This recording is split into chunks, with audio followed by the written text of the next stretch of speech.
All right, guys, we're here at the Riflespeed booth at Guncon 2025 at the Ben Hart YouTube channel.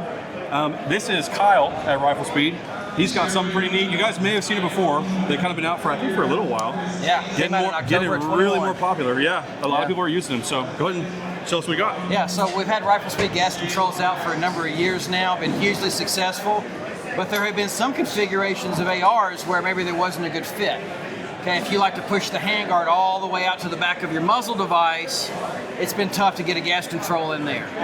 This year we launched our limited exposure series, which has an enlarged and heavily crenellated ring on the end of it that allows you to use a Riflespeed gas control with as little as 1/4 of an inch of clearance between the handguard and your muzzle device. Oh, wow. This larger diameter and this heavy aggressive crenellation on here lets you adjust with 2 fingers, whereas before maybe you needed to get a few fingers on there and required more room to do so. So this is the only thing that would be exposed, it's just the numbered section. Exactly right. If we can get that in there, there's a good look at it.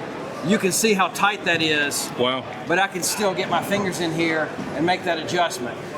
And is that little lever there something that's included with it that you can? That's our quick lever. Okay. Those are available separately for some of the gas control models. Gotcha. Okay.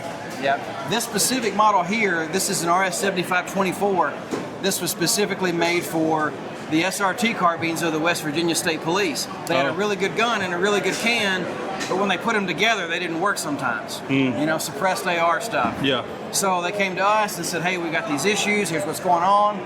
We made this specifically to fit their handguard and their gun configuration that they had, solved all the problems, and now every SRT carbine in the state police has a gas control on it. Wow, that's pretty cool. Yeah. That's kind of a cool little check mark on your life list there. Yeah. What is the MSRP on these on the Riflespeed gas block, and is it different based off model? Yeah, so we've got several different lengths here, and those just accommodate the differences between your handguard length and your gas system length and your barrel length.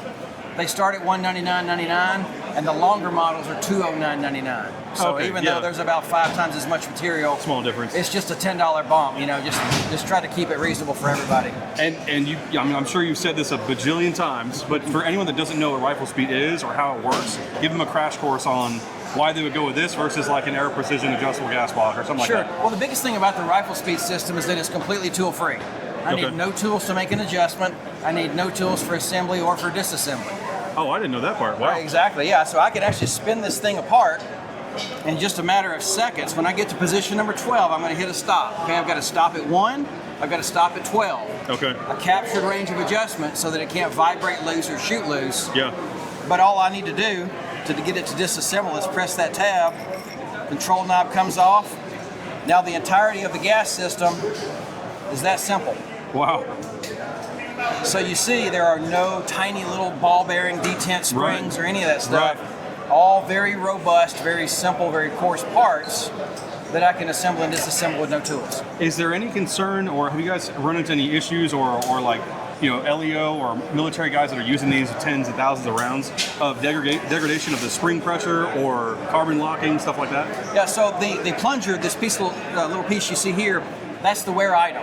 Okay. And these have been engineered. This is the requirement from the beginning of the development of this product. Your barrel or your bolt, a major component of the firearm, will need to be replaced before anything on the gas control does. Okay.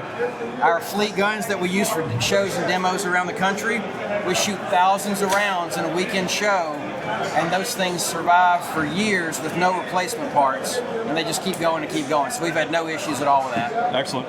And as far as, you know, a minor gripe someone may have if they're really, really picky about how heavy the rifle is, how much weight does the Riflespeed block add to the system? Yeah, so even the heaviest one that we make is less weight than a standard front sight base.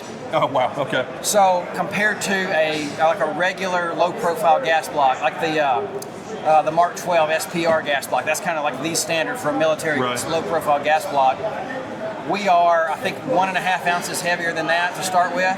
So you're talking about 1.5 to about 2.5 ounces difference all across the whole range. Yeah. And still lighter than a front sight base right. that we've carried for 60 years 60 now. years, yeah. and they've been doing just fine. Right, yeah. exactly. Yeah. Yeah. Well, excellent, man. Well, guys, I think, there really wasn't much, I really wasn't many problems with the Riflespeed gas block from the beginning.